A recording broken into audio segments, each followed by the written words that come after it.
দর্শক, স্বাগত জানাচ্ছি দৈনিক সকালবেলা থেকে। সাথে রয়েছি আমি মাহমুদ বিন মারুফ। দৈনিক সকালবেলা নিয়মিত আয়োজন সকালবেলা সমসাময়িক। সকালবেলা সমসাময়িকে আমরা জাতীয় এবং আন্তর্জাতিক যা কিছু ঘটছে তা নিয়ে আলোচনা করে থাকি। আমাদের স্টুডিওতে আজ আলোচনার জন্য উপস্থিত হয়েছেন জনাব অনক আলী হোসেন সাহিদী, নির্বাহী সম্পাদক দৈনিক সকালবেলা। স্বাগত আপনাকে। স্বাগত আপনাকেও এবং স্বাগত জানাচ্ছি তাদের যারা নিয়মিত দৈনিক সকালবেলার সমসাময়িক এই অনুষ্ঠানটি দেখছেন। আপনি নিশ্চয়ই জানেন যে আজ জাতীয় দৈনিক কালের কণ্ঠ একটি নিউজ করেছে, লিড নিউজ। সেটা হচ্ছে হত্যা মামলায় বিখ্যাত সাংবাদিকতা। এই রিপোর্টে আসলে উঠে এসেছে অন্তর্বর্তীকালীন সরকারের সময়ে কিভাবে সাংবাদিকদেরকে বিভিন্ন মামলায় আসলে তাদের যুক্ত করা হয়েছিল, এবং সেই মামলায় হত্যা মামলাতে আসলে 282 জন সাংবাদিককে আসামি করা হয়। এবং আমি যদি বলি যে 18 মাসে 814 জন সাংবাদিককে বিভিন্ন ধরনের মামলায় যুক্ত করিয়ে নির্যাতন করা হয়েছে, এমন একটি অভিযোগ কালের কণ্ঠের এই অনুসন্ধানী সাংবাদিকতা উঠে এসেছে। আপনার কাছে জানতে চাই যে তথ্য প্রমাণ ছাড়া 282 জন সাংবাদিককে যে সরাসরি হত্যা মামলার আসামি করা হলো, এটার আসলে আইনি ভিত্তি কতটুকু? চমৎকার একটি প্রশ্ন করেছেন আমাকে, এবং একই সাথে যে প্রশ্নটি উঠে এসেছে, সাংবাদিকদের নামে হত্যা মামলা হয়েছে এবং প্রায় 282 জন সাংবাদিকের বিরুদ্ধে হয়রানিমূলক হত্যা মামলা হয়েছে। আসলে সাংবাদিকতার দায়িত্বটা কি? রাজনৈতিকভাবে, সামাজিকভাবে এবং ঐতিহাসিক প্রেক্ষাপটে সাংবাদিক হচ্ছে সেই ব্যক্তি যারা তাৎক্ষণিক খবর প্রকাশ করেন যা কিছু ঘটছে। তো আপনি নিশ্চয়ই জানেন যে আওয়ামী লীগ সরকারের পতন আন্দোলনে যে আন্দোলনটি হয়েছে, যে আন্দোলনটি একসময় আমরা মেটিকুলাস ডিজাইনে অন্তর্বর্তীকালীন সরকার ডক্টর মোহাম্মদ ইউনূসের সংকেতে এই আন্দোলনটি হয়েছে, এমন গল্প আমরা শুনেছি। আমি সেই দিকটায় যাব না, কিন্তু এই আন্দোলনে যে সাংবাদিকেরা ভূমিকা রেখেছেন, সাংবাদিকেরা আন্দোলনের মুখোমুখি হয়েছেন, তারা দুপক্ষেরই খবর পরিবেশন করেছেন। যেভাবে পুলিশ হত্যা হয়েছে এবং বিভিন্ন আন্দোলনে বিভিন্ন অদৃশ্য জায়গা থেকে গুলির ঘটনায় বেশ কিছু ছাত্র নিহত হয়েছে। আমরা সেই প্রকৃত পরিসংখ্যান না থাকলেও আমরা শুনেছি প্রায় 1400, কখনো শুনেছি 800। আমরা ওদিকটাও যাব না। আমরা বলতে চাই যে সাংবাদিকরা তো আপনার প্রত্যক্ষদর্শী। তারা কোনো রাজনৈতিক দলের নন, তারা কোনো বিশেষ গোষ্ঠীর নন। তারা খবর প্রকাশ করে মানুষের জন্য, খবর প্রকাশ করে বিশ্বের জন্য, এবং প্রতিদিনের ঘটনাবহুল ঘটনাকে তুলে ধরেন দেশে। আপনার কাছে আমি প্রশ্ন রাখতে চাই যে এই যে এত মামলা হলো, সাংবাদিকদের উপর হয়রানিমূলক মামলা করা হলো 282 জনের নামে।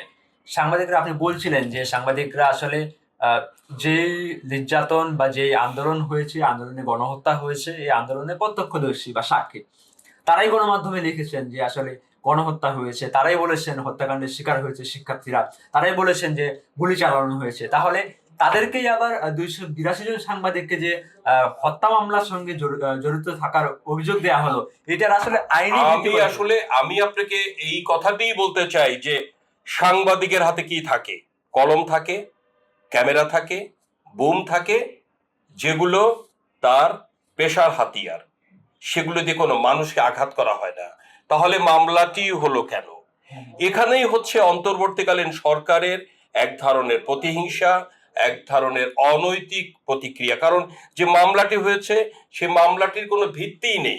কারণ হত্যা মামলা তখনই হয় যখন তার হাতে লাঠি থাকে, তার হাতে অস্ত্র থাকে, এবং দুপক্ষের অস্ত্র এবং লাঠির আঘাতে যে সংঘর্ষ হয়, যে মারামারিটি হয়। আসলে সাংবাদিকদের হাতে কি সেটা ছিল? তাহলে মামলাটি কেন হলো?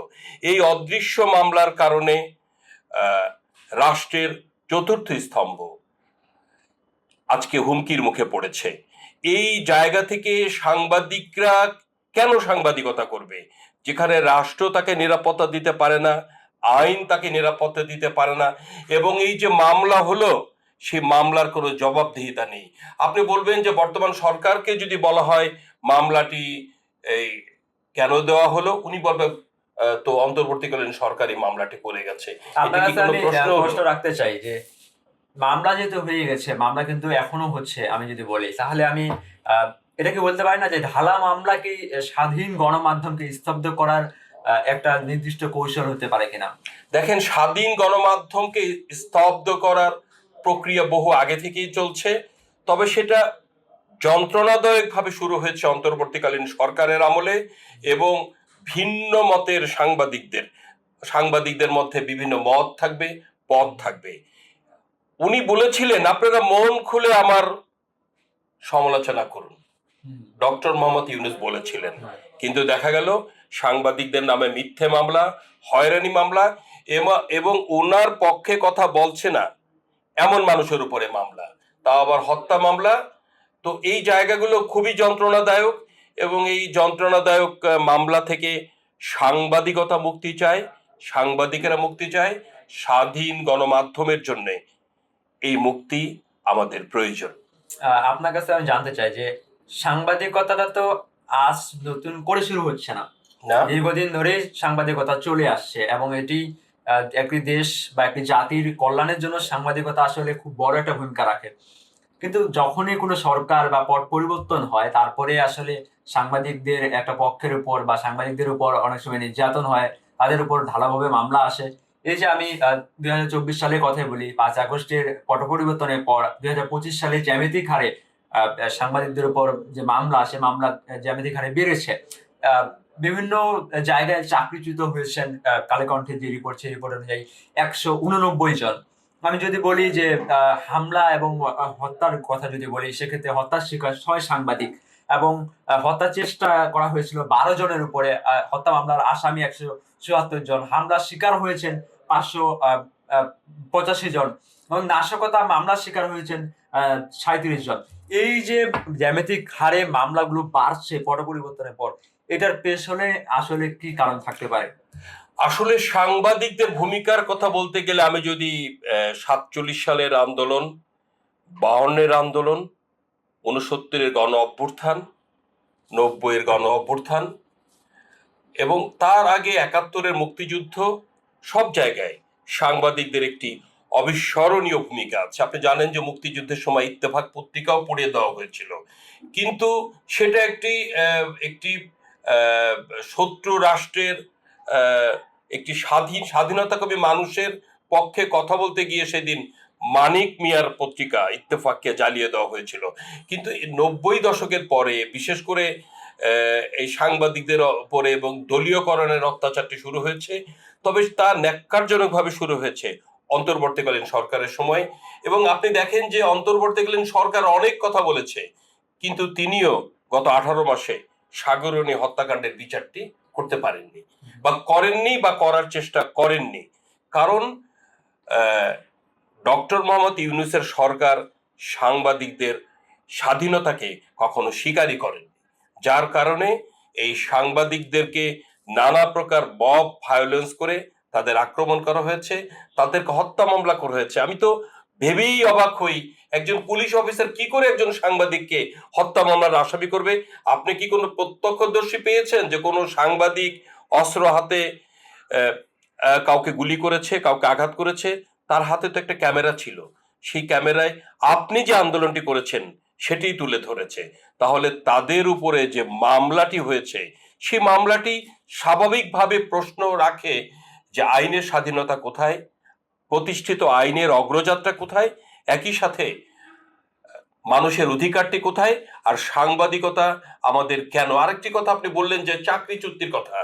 আসলে এক সময় এই সাংবাদিকদের চাকরি চুক্তির বিষয়টি এসছে তখন যখন সাংবাদিকতা বুর্জোয়াদের হাতে গিয়েছে এবং ব্যবসায়ীদের হাতে গিয়েছে, অসাংবাদিক ব্যবসায়ীদের হাতে গিয়েছে। আপনার যদি মনে হয় যে আমরা তোফাজ্জল হোসেন মানিক মিয়া, জহুর হোসেন চৌধুরী সহ যারা সাংবাদিকতায় ছিলেন, যারা সাংবাদিকতাকে ধারণ করতেন, লালন করতেন, সে সময় কিন্তু সাংবাদিকদের এই চাকরি চুক্তি এগুলো ঘটতো না।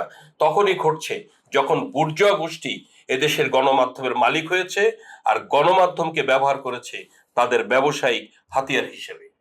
আপনার কাছে প্রশ্ন রাখতে চাই যে ইতিমধ্যেই বাংলাদেশ সরকারের তথ্য সম্প্রচার প্রতিমন্ত্রী আহ, স্বপন জহিরুদ্দিন স্বপন তিনি জহিরুদ্দিন আজকে স্বপন। বলেছেন যে আহ, এই যে মামলাগুলো হয়েছে এই মামলাগুলো ব্যাপারে প্রধানমন্ত্রী ব্যবস্থা নেওয়ার জন্য নির্দেশনা দিয়েছেন।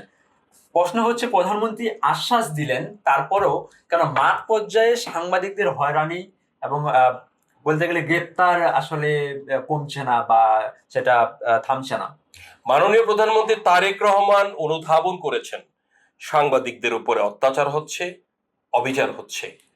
সেই কারণেই তিনি তথ্য সম্প্রচার মন্ত্রী জহিরুদ্দিন স্বপন এমপিকে এই নির্দেশনা দিয়েছেন। এই নির্দেশনার কথা আমরা শুনেছি, কিন্তু বিষয়টা হচ্ছে যে সাংবাদিকদের এই যে বিরুদ্ধে হামলা, মামলা, নির্যাতন চলছে, এর পেছনে একটি অন্যতম কারণ হচ্ছে সাংবাদিকরা, আমাদের সাংবাদিক সমাজ দলীয়করণে জড়িয়ে যাচ্ছে। আপনি দেখেন যে সাংবাদিকদের সংগঠনটি থাকবে সাংবাদিকদের চাকরি নিরাপত্তা, তার পেশা নিরাপত্তা, ওয়েস্টবোর্ড বাস্তবায়ন, এই জায়গাগুলোর উপরে তারা আন্দোলন করবে, এবং সাংবাদিকের কোনো রাজনৈতিক দল থাকবে না।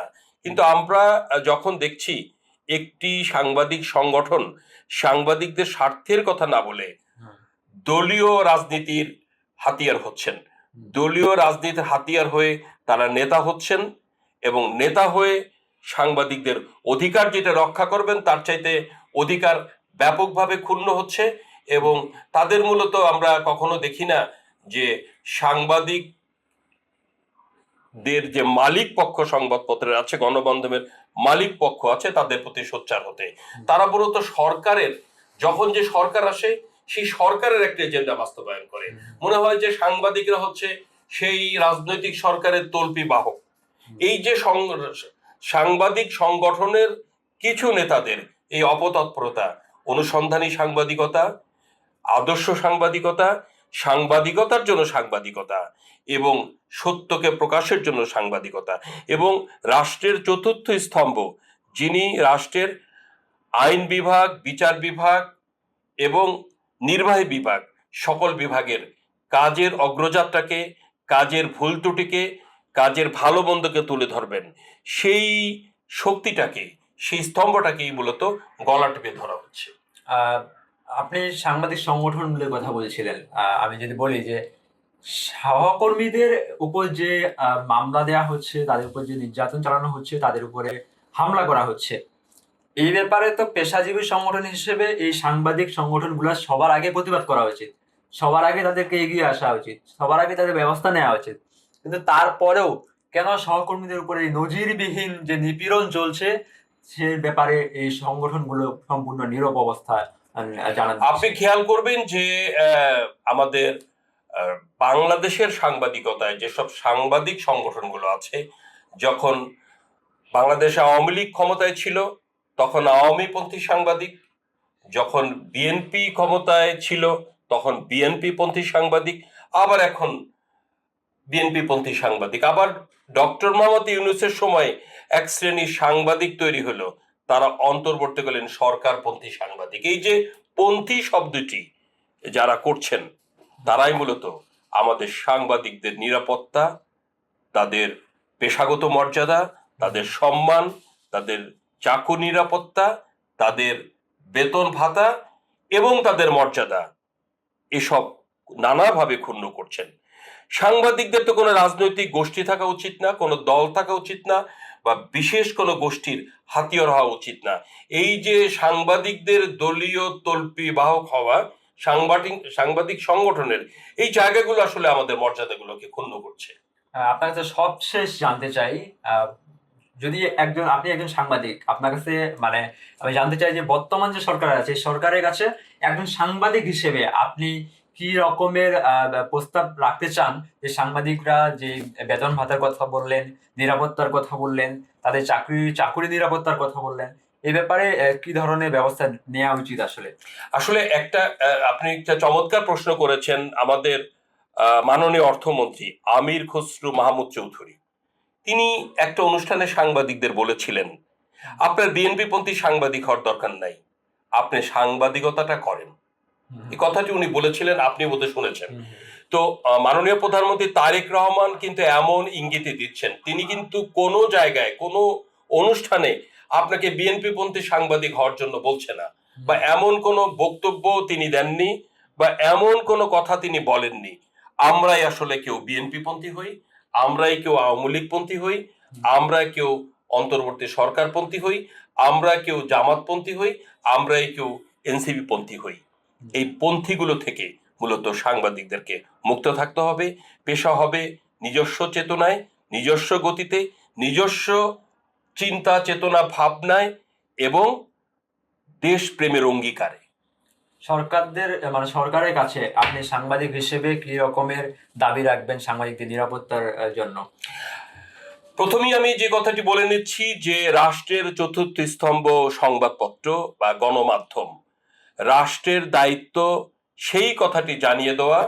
সাংবাদিকরা হচ্ছে সেই চেতনার প্রতীক, যারা রাষ্ট্রের কথা বলে, রাষ্ট্রের উন্নয়নের কথা বলে, ভালো মন্দের কথা বলে। সেই জায়গায় সাংবাদিকদেরকে মুক্ত চিন্তার হবে, আর সেই মুক্ত চিন্তার সাংবাদিকদেরকে নিরাপত্তা দেবে। আপনি নিশ্চয়ই জানেন যে সাংবাদিকদের জন্য, গণমাধ্যমের জন্য একটি মন্ত্রণালয়, তথ্য সম্প্রচার মন্ত্রণালয়। যেখানে একটি মন্ত্রণালয় রয়েছে, তথ্য সম্প্রচার মন্ত্রণালয়, সেখানে কিন্তু কোনো সংস্কারে লেখা নেই যে আপনি আওয়ামী লীগ বা বিএনপি পন্থী হন। আমরাই শুধু এই দলীয় পন্থী হচ্ছি নিজস্ব সুবিধায়, নিজস্ব নেতৃত্বের জন্য। এই জায়গা থেকে সাংবাদিকদের মুক্ত হতে হবে। সাংবাদিকতা এমন একটি পেশা যেটা কোনো পন্থীর হয়ে নয়, নিজস্ব চেতনা, নিজস্ব আদর্শ, নিজস্ব অনুসন্ধানী তৎপরতা এবং সত্যকে প্রতিষ্ঠা করার অঙ্গীকার, এ সবই পারে একজন সাংবাদিককে রাষ্ট্রের উন্নয়নে, রাষ্ট্রের চতুর্থ স্তম্ভ হিসাবে নিজেকে প্রতিষ্ঠিত করতে। আমরা জহুর হোসেন চৌধুরীকে দেখেছি, তোফাজ্জল হোসেন মানিক মিয়াকে দেখেছি। আমি অতি সম্প্রতিকালে বলবো যে সাংবাদিকদের মধ্যে ইত্তেফাকের মতিউর রহমান চৌধুরী যখন ইত্তেফাকে সাংবাদিকতা করেন, তার চমৎকার চেতনা আমরা দেখেছি। জাহিদুজ্জামান ফারুককে আমরা দেখেছি, নাজিম উদ্দিন মোস্তানকে আমরা দেখেছি। এক সময় খুব ভালো সাংবাদিকতা করতেন শওকত মাহমুদকে, যখন তিনি আবার দলীয় পর্যায়ে চলে এসছেন আবার তিনি হারিয়ে গেছেন। আমরা কামাল উদ্দিন সবুজ ভাইকেও দেখেছি সাংবাদিকতায় নিরপেক্ষতা বজায় রাখতে। আমরা আইয়ুব হোসেনকে দেখেছি, শাহজাহান সর্দারকে দেখেছি, আবদাল আহমেদকে দেখেছি। এই জায়গাগুলো কিন্তু আমরা খুব শ্রদ্ধার সাথে স্মরণ করি। আজকে সেই জায়গাগুলো তখনই নষ্ট হচ্ছে যখন সাংবাদিকতা দলীয় বেড়াজালে আটকে যাচ্ছে। ধন্যবাদ আপনাকে দৈনিক সকালের সময় দেওয়ার জন্য। আপনার প্রতি কৃতজ্ঞতা। আপনার প্রতি অভিনন্দন জানাচ্ছি, আমাকে আমন্ত্রণ জানানোর জন্য। দর্শক, এতক্ষণ দেখছিলেন সকালবেলা সমসাময়িকে, আমাদের নিয়মিত আয়োজন। আমরা নিশ্চয়ই পরবর্তীতে আরো কোনো এপিসোডে নতুন কোনো বিষয় নিয়ে কথা বলবো। ততক্ষণ পর্যন্ত ভালো থাকবেন, সুস্থ থাকবেন। আল্লাহ হাফেজ।